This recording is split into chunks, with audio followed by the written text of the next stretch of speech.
Eh, Buenas tardes, doctor Ernesto Cuadro Vargas. Muy buenas tardes a los presentes del Colegio de Ingenieros del Perú y a todos los presentes que nos siguen por el canal de nuestro colegio CIP TV y por las redes sociales que se transmite. Les saluda el ingeniero Abel Salazar, coordinador de este programa como responsable y miembro del Comité de Conectividad de Banda Ancha.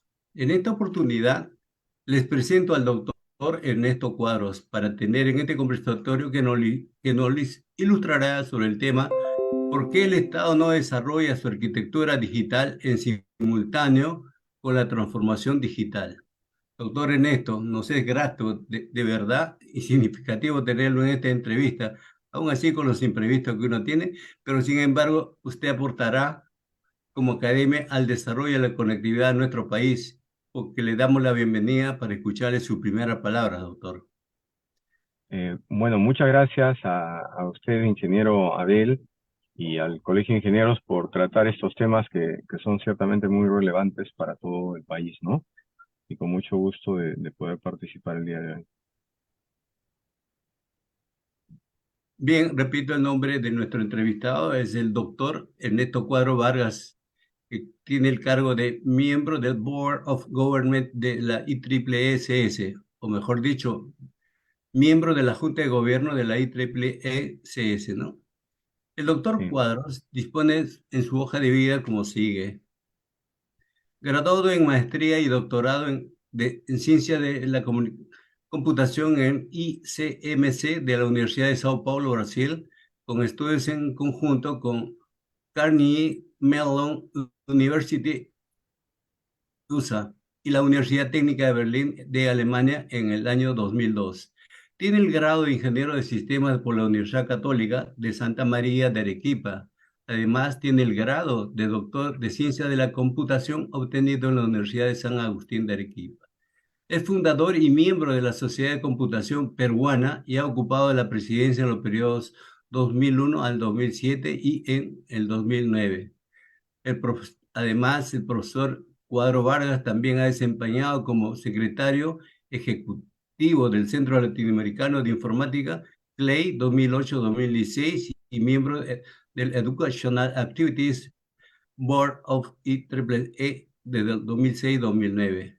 El doctor Cuadros ha sido invitado como expositor en diversos eventos internacionales en Brasil, Chile, Estados Unidos, Canadá, Japón, China, Rusia, entre otros. Sus principales áreas de interés pues, son la educación superior en la computación, recuperación de información por la similaridad, métodos de acceso y redes nacionales. Doctor, es encomiable su hoja de vida. Bien, como se Eh, indicó, el tema que se tratará es ¿por qué el Estado no desarrolla su arquitectura digital en simultáneo con la transformación digital? Doctor, pasamos a la siguiente pregunta, doctor. sí, La mira, primera bueno, pregunta para nosotros sería, ¿cuál es el estado actual de estandarización en las instituciones que intercambian la información en el Estado? bueno, lo que sucede en primer lugar es que cada institución está diseñando su pieza tecnológica por su cuenta, por su lado, y no existe un estándar establecido por alguna entidad, ¿no? Que dígase el Estado, PCM o la Secretaría de Gobierno Digital, no existe criterios de homogenización. Por lo tanto, es como que fuésemos a crear un rompecabezas y 10 personas, pues cada una de ellas construye su propia pieza, pero no hemos coordinado cómo es que esas piezas van a encajar después, ¿no? Entonces, después de un año, las 10 personas traen sus piezas, pero con diversos materiales, de diversas formas, y alguien por ahí está pensando que de esa forma vamos a poder construir un edificio de 100 pisos, ¿no? O sea, podríamos construir algo de 5 centímetros de altura, pero eso no está en el camino de construir un edificio de 100 pisos de altura, ¿no? O sea, O sea, cada no hay, uno se inventa básicamente su pieza sin ningún tipo de estándares. o sea, no hay un ordenamiento, una organización, una directiva, un orden. No. Bien, doctor. ¿Dónde deberían depositarse los datos de las instituciones del Estado ingeniero? Oh, doctor. Eh, bueno, los datos por recomendaciones internacionales deberían estar siempre en tres lugares. y esos lugares físicamente deben estar distantes con el objetivo de prevenir alguna caída, digamos, ¿no? Si es que, imaginémonos que ocurre un terremoto en el punto uno, pues el punto 2 debería estar lo suficientemente lejos como para que no sea afectado por el mismo evento, ¿no? Lo que sucede en el Perú es que tenemos básicamente todo en un punto central, en la ciudad de Lima, y el día que hay un terremoto, que sabemos que lo va a haber porque estamos frente a la falla eh, eh, el cinturón de fuego, digamos, a la falla de Nazca y todo eso, pues todo el Perú se va a quedar desconectado, ¿no? Y la pregunta también es, ¿quién ha diseñado eso? Pues, ¿a quién se le ha dicho que los datos del Ministerio de Salud tienen que estar en el edificio del Ministerio de Salud? O los datos del Ministerio de Educación tienen que estar en el edificio del Ministerio de Educación, ¿no? Eso Claro, produce una centralización tremenda que va a funcionar cuando yo tenga pues 5 o 10 o 30 consultas, ¿no? Pero resulta que en el Ministerio de Educación son 8 millones de escolares, son 400.000 docentes.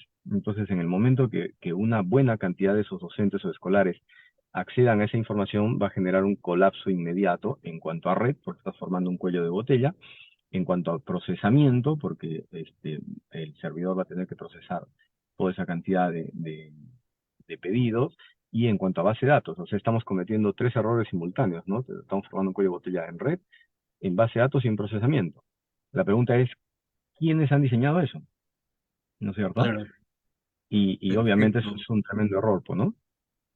Entonces, por ello no es recomendable que tener un centro de datos solamente o en la costa o específicamente en Lima, ¿verdad? Ni Bien, hablar, ni en Lima, ni en toda la costa, porque además un centro de datos es, no estoy hablando pues de 5 de 10 máquinas, ¿no? Un centro de datos de las dimensiones de Facebook es más o menos el tamaño del Estadio Nacional, de toda el área verde del Estadio Nacional. Entonces estás hablando de poner 10.000, 20.000 máquinas. Entonces yo no voy a poner algo que calienta frente a una zona caliente como es la costa. Y tampoco puedo ponerlo en la selva. Entonces, de forma natural, eso debería haber sido diseñado buscando lugares fríos y con viento, y eso en el Perú sucede pues en la sierra principalmente, ¿no? bien, doctor. Entonces, pensando en toda esa, la calidad de la arquitectura digital, doctor, ¿qué nos podría decir de qué tipo de profesionales deberían participar más allá del tema de servidores, conectividad, para poder construir la arquitectura digital del Estado peruano? Mira, hay como dos grandes capas en esto, ¿no? Uno es el tema de hardware y conectividad, que es la parte baja, digamos, ¿no es cierto? Servidores y conectividad, fibra, por ejemplo, fibra óptica. Y ahí, pues, indudablemente necesitas mucha gente especializada en esa línea. Pero encima de eso, necesitamos muchísima gente que sepa hacer software para esas dimensiones. Cualquier profesional, cualquier profesional medianamente preparado, sabe un poco de lenguaje de programación, sabe conectarse a una base de datos y por ahí te hace consultas y te hace una app. Pero ese mismo profesional no está preparado para desarrollar algo, por ejemplo, para atender la demanda de 15.500 centros hospitalares de forma simultánea, que son los números reales que Perú tiene. Nosotros en el Perú tenemos 114.000 servicios educativos que funcionan en 48.000 locales físicos de los colegios, ¿no? Entonces, en el momento que yo tengo esa demanda, ese gran volumen de información llegando por segundo, ya no es el mismo profesional. Y ese tipo de profesional es un profesional en ciencia de la computación, justamente, ¿no? Y de hecho aprovecho para hacer una pequeña corrección, porque yo básicamente nunca en mi vida he firmado como ingeniero, a pesar de que la universidad donde yo estudié efectivamente me dieron ese diploma, porque cuando salía a estudiar a otros países, una de las cosas que me pasó es que el grado de ingeniería de sistemas simple y sencillamente no tenía ningún tipo de definición a nivel nacional y también y tampoco a nivel internacional. Resulta entonces que en Brasil o en Alemania no se sabe qué cosa es eso, ¿se dan cuenta? Y por eso es que toda mi formación posterior fue hacia ciencia de la computación, que es donde yo me desarrollo inclusive en la actualidad, ¿no? Caramba. Bien, doctor, ¿por qué nos cuesta tanto entender que debemos avanzar de manera ordenada para Porque somos un atender país todas que ha las vivido. necesidades del país, ¿no?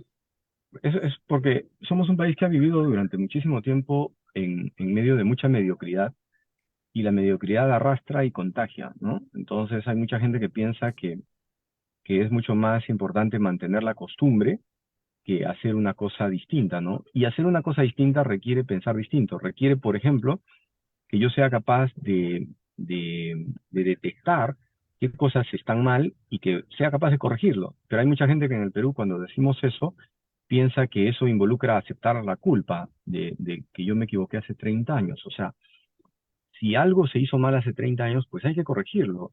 Y en ese aspecto el Colegio de Ingenieros pues tiene un rol fundamental, ¿no?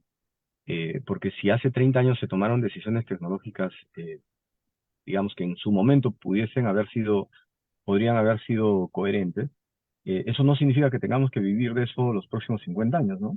Tenemos que ser capaces de aprender, tenemos que ser capaces de desaprender, de reconstruir aquello que ya ha quedado obsoleto, y por eso nos cuesta tanto, porque una de las características que todo profesional hoy en día debe tener es la capacidad de aprender a aprender solo, ¿no? A mí no me causa ninguna gracia, por ejemplo, y no lo digo, digamos, en ese sentido, no me causa ninguna gracia el hecho de haber estudiado una carrera de 5 años para que después, en la primera media hora de clases en la maestría, me hicieron notar que ya se habían pasado todo lo que yo sabía, digamos, ¿no? Eso no es algo muy, que te cause mucha alegría, digamos, ¿no? Sin embargo, yo tengo dos alternativas, ¿no? O me quedo ahí defendiendo que el título que me dieron estaba bien, o soy capaz de reconstruirme, y si me reconstruyo, pues tengo que girar y buscar nuevos horizontes y volver a estudiar y hacer un montón de cosas nuevas, pero eso es lo que me permite evolucionar. Si yo no soy capaz de tomar ese proceso de reconstrucción, pues me voy a quedar estancado, ¿no? Y eso es lo que nos pasa en el Perú en muchos casos. Nos quedamos estancados porque estamos mirando cosas que se hicieron hace 30 años y que no somos capaces de decir, ¿sabes qué? Esto ahora ya es obsoleto, esto ahora ya no sirve, ¿no? Ya no sirve y tenemos que hacerlo y tenemos que hacerlo bien. Y eso nos cuesta Claro. muchísimo, ¿no? Es un proceso bien complejo, ¿no? Porque requiere un nivel de preparación más profundo, requiere muchos aspectos, pues, ¿no? Que no siempre estamos dispuestos a poder tomarlos, ¿no? Entonces, ¿qué características generales debería tener esta arquitectura, doctor, para atender todas las necesidades del Ah, país? son varias características combinadas, ¿no? Por ejemplo, la conectividad no puede apuntar hacia puntos centralizados, ¿no? Como decía hace un rato, no puede ser que la base de datos yo la ponga en un solo lugar. Base de datos del Ministerio de Salud, la pongo en el Ministerio de Salud. Entonces ya estoy generando un cuello de botella. Eso es un problema en conectividad. La conectividad debería tener forma de malla, ¿no? Y siendo más técnicos, porque estamos en el Colegio de Ingenieros, entonces, siendo más técnicos, deberíamos apuntar en cuanto a conectividad a formar una triangulación desde la UNEI. ¿Y qué cosa es eso? Es conectar todos los distritos con los distritos colindantes y se van a ir formando triángulos. Esos triángulos son el trazado inicial de nuestra red de conectividad de Internet en el Perú. Y no lo hacemos. Eso dentro del Perú. Hacia afuera de Perú también deberíamos tener un cierto grado de conectividad que no apunte hacia salir por la costa siempre. Es decir, nosotros deberíamos tener redes de fibra óptica entre Iquitos y Manaos, por ejemplo, ¿no? Entre la costa y Asia y China, por ejemplo, ¿no? Eso deberíamos tener. Entonces, eso es en cuanto a la conectividad. En cuanto a procesamiento, que es como el segundo nivel, nuestros servidores no pueden estar en un solo lugar. Entonces, yo no puedo poner mi centro de datos en un solo lugar. Tengo que tener centros de datos bastante considerables de forma distribuida en todo el territorio nacional. Ese es el segundo nivel. En el tercer nivel tengo el tema de almacenamiento de información. El almacenamiento de información no lo puedo tener en un solo lugar. Mi base de datos no puede estar en un solo lugar. Entonces, ¿eso qué significa? Que como yo ya tengo 20.000 servidores distribuidos en todo el territorio nacional, debo tener un modelo de base de datos que corra en 100 o en 200 o en 5.000 o en 10.000 servidores a nivel nacional. Entonces, encima de la base de datos, yo comienzo a crear pequeñas piezas de software que también van a ser distribuidas en esos 20.000 servidores. Y encima de eso, cuando venga el ciudadano y consuma un cierto servicio, por ejemplo, necesitamos pues pedir cuánto debo de impuestos en el distrito donde yo vivo, pues lo que tengo que hacer es consultar a ese microservicio, pero resulta que hay 20.000 clones de ese microservicio. Por lo tanto, no se forman cuellos de botella. Una vez que yo ya tengo establecidos los microservicios, entonces puedo comenzar a generar aplicativos o páginas web de atención al usuario, pero siempre con una estructura uniforme, con una estructura homogénea. Y esa estructura homogénea, además, tiene que ser totalmente distribuida, ¿no? Y por supuesto que todo eso eso nos abre muchas puertas. Por ejemplo, si yo estoy conversando con un ministro, pues ese ministro necesita indicadores. Esos indicadores tienen que salir de la misma fuente que la policía está consultando, que un hospital está consultando, que el Ministerio de Salud está consultando, que la SUNEDU está consultando. No puede ser que cada uno tenga su base de datos en su modelo particular, con datos redundantes y además inconsistentes, ¿no? En todo el país. Y encima de eso todavía necesitamos ponerle otras capas, ¿no? Como por ejemplo la capa de seguridad. Tiene que haber niveles de control de seguridad desde el nivel del cable abajo hasta el nivel del aplicativo que el presidente de la República tenga en sus manos, ¿no? Todo eso es lo que hay que hacer. Son muchos aspectos, ¿no? Son más o menos un cálculo de unos 10 aspectos que tengo que sincronizar, pero resulta que en el Perú pues nos hemos equivocado en básicamente los 10 de los 10. Entonces, pretendemos que las cosas funcionen habiendo hecho 10 cosas fundamentales mal. Entonces, el asunto pues no funciona por magia, funciona por razones altamente técnicas, porque yo tengo que saber exactamente lo que está sucediendo y por eso tengo que tener un conocimiento muy técnico y muy profundo del software. Esto no se trata de aprender paquetitos. Esto no se trata de aprender los paquetitos de moda y comprarme la base de datos de moda y solito va a comenzar a funcionar algo que yo no sé diseñar, ¿no? Y eso forma parte de la mediocridad, pues que nos ha contagiado un poco, ¿no? Digamos, en todos los aspectos. En muchas instituciones hay eso, ¿no? En la gran mayoría de instituciones hay eso. A veces nos dejamos seguir muchísimo por lo que dice la norma y con todo el respeto y cariño que todos nuestros amigos, abogados, profesionales, merecen, ¿no es cierto?, de parte de todos nosotros, pues ellos caminan a una velocidad tremendamente baja, tremendamente baja. Hoy en día esto equivale a estar en una carrera de transbordadores espaciales. Y en una carrera de transbordadores espaciales no sirve de nada que alguien aparezca con un triciclo de último modelo, ¿no? Y peor aún si esa persona, con su triciclo de último modelo, viene y nos da un discurso y nos dice, estamos avanzando. Y peor aún todavía cuando dice, ¿sabes qué? Sigan todos mi ritmo porque yo soy el que controla el barco, ¿no? O sea, ni hablar, pues un ingeniero, alguien de números, alguien matemático de números, ingeniería de computación, no piensa de esa forma, ¿no? Nosotros tenemos que pensar en millones por segundo. Doctor, permítame preguntarle, y en su recorrido por todo el mundo, ¿en qué países más o menos tiene esta arquitectura más o menos desarrollada? Estonia, por ejemplo, Estonia es el país más digital del mundo, ¿no? Es el tamaño de Ica, pero en Estonia, si no me equivoco, son 3 o 4 los trámites que yo tengo que hacer presencial. Uno de ellos es casarme, el otro de ellos es cuando alguien se quiere divorciar, y no me acuerdo realmente los otros dos, pero son solamente 4 cosas que uno tiene que hacer de forma presencial. Y no porque no se puedan hacer de forma digital, sino porque han decidido que ese tipo de cosas tienen que ser presencial, ¿no? Pero todo lo demás es digital, ¿no? Abrir una cuenta bancaria, hacer cualquier trámite, no tengo por qué tener notarios, por ejemplo, ¿no? Tengo que hacer las transacciones totalmente digitales, ¿no? Acabo de volver de China hace una semana, estuve 3 semanas invitado en 2 eventos bastante grandes y en universidades en China, y los chinos, por ejemplo, no utilizan tarjeta de crédito, ¿no? No utilizan tarjeta de crédito y tienen un mecanismo de pago que es aproximadamente, yo he calculado unas 30 a 40 veces más rápido que los mecanismos de pago que nosotros tenemos aquí, como Plin, como Yape o cosas parecidas. 30 a 40 veces más rápido. ¿Y eso no se puede hacer en el Perú? Claro que se puede hacer, pero no se puede hacer mientras mantengamos todo el desorden que tenemos, ¿no? Entonces, China es algo que hay que copiar o hay que traer a esa gente o hay que desarrollar con gente que la haya visto y que entienda la magnitud de la velocidad y eficiencia que eso genera, ¿no? Doctor, ¿qué modelo de base de datos se ajustaría a esta necesidad más o menos?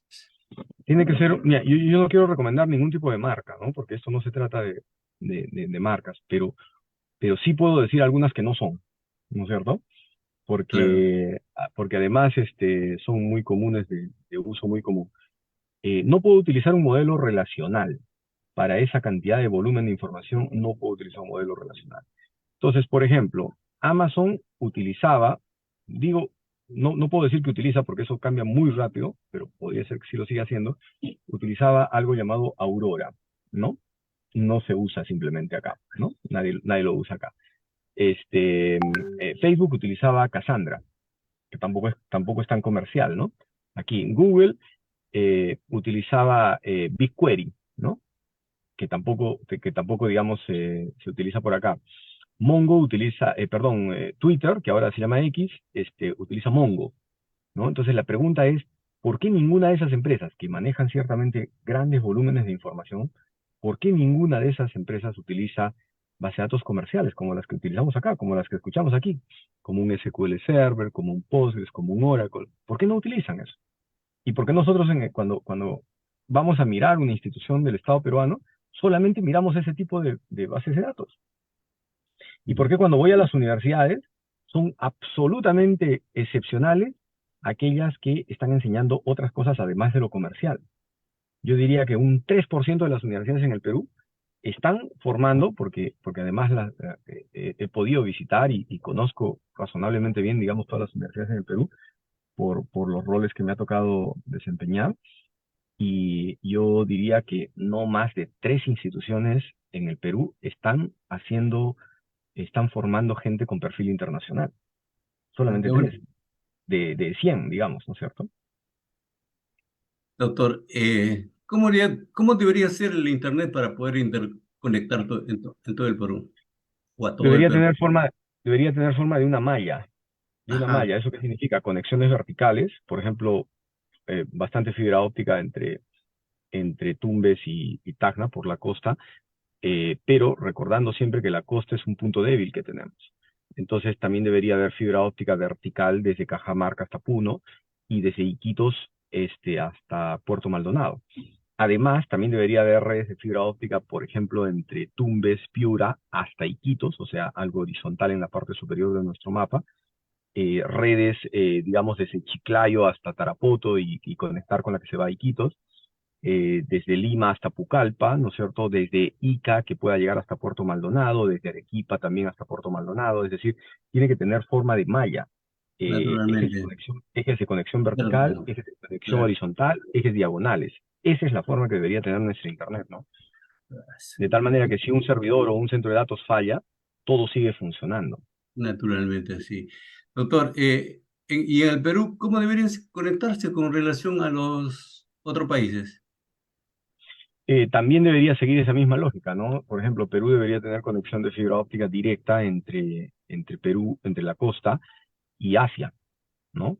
Porque, bueno, la costa es lo que nos da la cara hacia el océano, digamos, ¿no es cierto? Pero no debería tener una, debería tener dos, de repente debería tener tres. Deberíamos conectar hacia China de forma directa, deberíamos conectar hacia Oceanía de forma directa, de repente hacia las islas Papete que hay en medio del océano, de repente hacia Nueva Zelanda, etcétera. Esa es la forma que debería tener hacia afuera. Deberíamos tener redes de fibra óptica entre Iquitos y Manaos en Brasil, entre Iquitos y la parte interna de Colombia, alejada de la costa, ¿no? Entre Puerto Maldonado y la parte del estado de Acre en Brasil, ¿no? Y que se conecte a toda la red brasileña, entre Puno y Bolivia, ¿no? O sea, no quiero hablar solamente pues de la costa, ¿no? O sea, no puede ser que cualquier correo electrónico que nosotros mandemos siempre se vaya hacia la costa y siempre se vaya por la fibra óptica que siempre va por Estados Unidos. Ah, doctor, finalmente, dentro de su análisis que nos ha brindado, ¿en qué estado o avance tiene la arquitectura digital en nuestro país?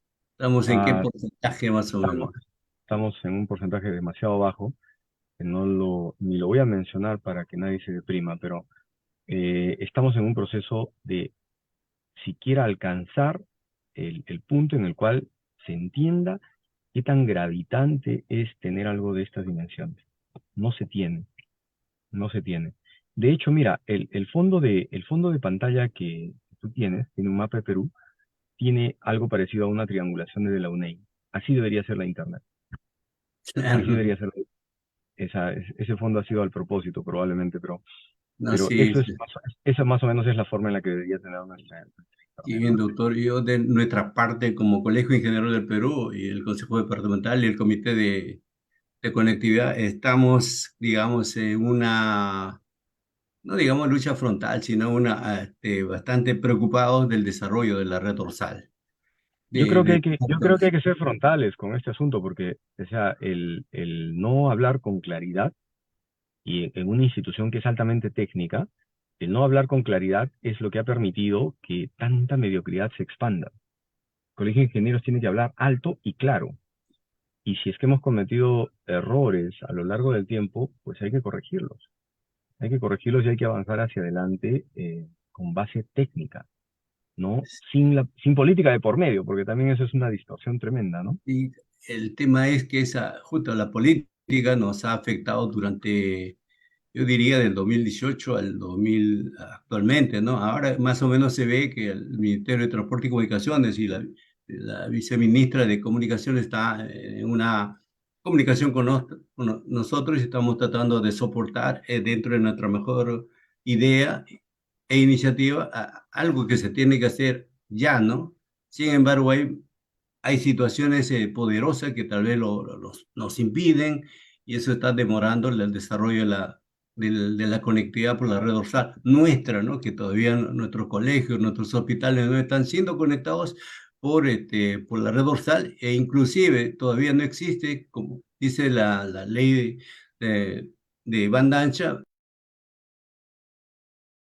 Red nace y el RNIE, ¿no? Entonces, estamos en ello y esperamos aportar y este aporte que usted nos ha brindado realmente va a ser muy significativo y valiosísimo para nosotros tener la idea correspondiente y seguir avanzando, doctor, y lo tendremos tal vez aportando alguna idea, alguna iniciativa que podamos hacer llegar a nuestros entes correspondientes. Doctor, bueno, Con mucho gusto. sinceramente, muchísimas gracias. Honestamente, muy encantado de tenerlo en esta conversación. Muchas Muchas gracias, doctor, gracias. y buenas tardes.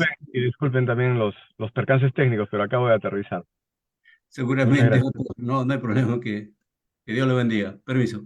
Usted también. Chao. Bye.